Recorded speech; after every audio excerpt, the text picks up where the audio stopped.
अपने total remittances Bharat को भेजते हैं।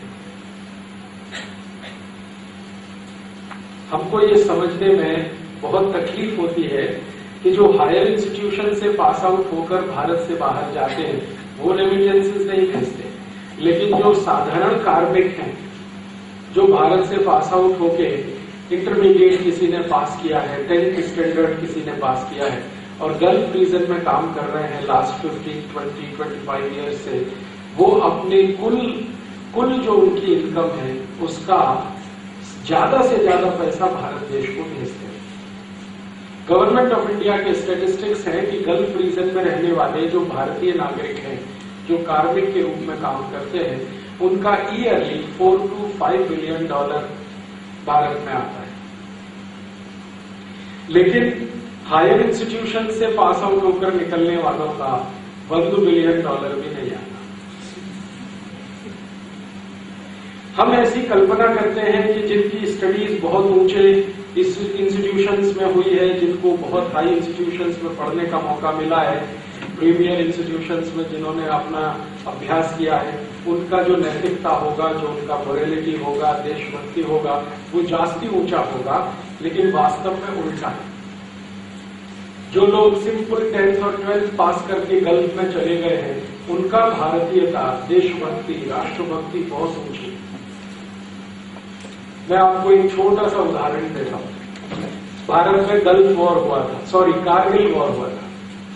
कारगिल वॉर के टाइम में गल्फ रीजन में रहने वाले भारतवासियों ने with in 7 days 480 crore rupees Bharat को भेज दिया। 480 करोड़ विद इन 7 days। और अमेरिका में रहने वाले, यूरोप में रहने वाले भारतवासियों ने 3 months में 70 करोड़ भेजा, वो भी रो रो के। ऐसा रोना हमारे पास कुछ नहीं है, हम तो गरीब है, भूखमरी में है, कंगाली में है, इस तरह का बात बोल के 3 months में 70 करोड़ आया अमेरिका यूरोप में रहने वाले भारतवासियों से, और गल्फ में रहने वालों ने 7 days में 480 करोड़ भेज दिया। अर्थात ये जो गल्फ में रहने वाले साधारण भारतीय नागरिक हैं, सिंपल, ये ज्यादा देशभक्त हैं। वहां रहते हैं, बहुत मेहनत करते हैं, पैसे कमा के बहुत कम खर्चे में अपना जीवन चलाते हैं और ज्यादा से ज्यादा वो भारत को भेजते हैं। और आप जानते हैं कि उन लोगों की मदद से भारत देश में केरल स्टेट की पूरी इकोनॉमी चलती है। हमारा भारत का एक राज्य है केरल, जिसकी इकोनॉमी का, अगर केरल का जीडीपी हम कैलकुलेट करें, ओनली केरल, वैसे जीडीपी कैलकुलेशन नेशन का होता है, देश का होता है, लेकिन एक बार मैंने केरल का कैलकुलेशन किया ये समझने के लिए कि जो मलयाली लोग गल्फ में रहते हैं उनका कंट्रीब्यूशन क्या है केरल को चलाने में। तो आपको सुनकर आश्चर्य होगा कि गवर्नमेंट ऑफ केरल का जो टोटल टैक्स कलेक्शन है लगभग उतना ही पैसा गल्फ में रहने वाले मलयाली लोगों का रेमिटेंसेज है पर ईयर। 1991 में एक मैंने सिंपल कैलकुलेशन किया था और उसी कैलकुलेशन को 2005 और 2006 में रिपीट किया था, और वो कैलकुलेशन यही था कि मलयाली लोगों का केरल को जो कंट्रीब्यूशन है ईयरली, जो गल्फ में रहते हैं, वो बजट के बराबर, माने उनके जो टैक्स कलेक्शन है गवर्नमेंट के उसके बराबर 2006 और 7 में भी सेम है। Statistics are same, percentage wise statistics same है और क्वांटिटी में वो बढ़ गया है। लास्ट ईयर केरल गवर्नमेंट ने जो टोटल टैक्स कलेक्ट किया था 22,000 करोड़ था, लगभग इतना ही पैसा गल्फ से आया था। तो केरल गवर्नमेंट और केरल स्टेट की इकोनॉमी बहुत बड़े पैमाने पर उनसे चलती है।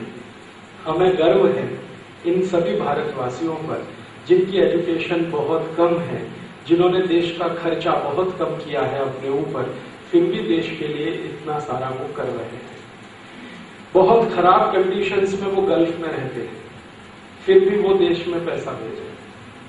मैंने वो सभी गल्फ देशों का प्रवास किया है जहां पर भारतवासी रहते हैं, उन सभी को डॉर्मेट्रीज में रहना पड़ता है, और डॉर्मेट्रीज इतनी खराब स्थिति में है, अबू धाबी में या दुबई में या दुबई में, या आप बहरीन में जाइए, कुवैत में, ओमान में, बहुत ही खराब कंडीशन में डॉर्मेटरीज है।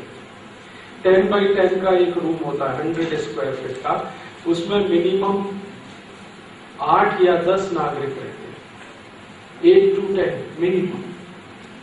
और जैसे रेलवे 3 टायर का स्लीपर क्लास होता है ना, ऐसे उनके बेड होते हैं, first tier, second, third, fourth, fifth, sixth, ऐसे 1 by 1। और वो बेचारे सभी के बैग्स और बैगेजेस उनके बेड के नीचे ही रहते हैं, अलमारी भी नहीं है उनके कमरे। कॉमन टॉयलेट्स हैं, कॉमन बाथरूम्स हैं। और उनको अगर कभी बीमारी आ जाती है, डिसीज हो जाती है, तो वीकली 1 डे ही है उनके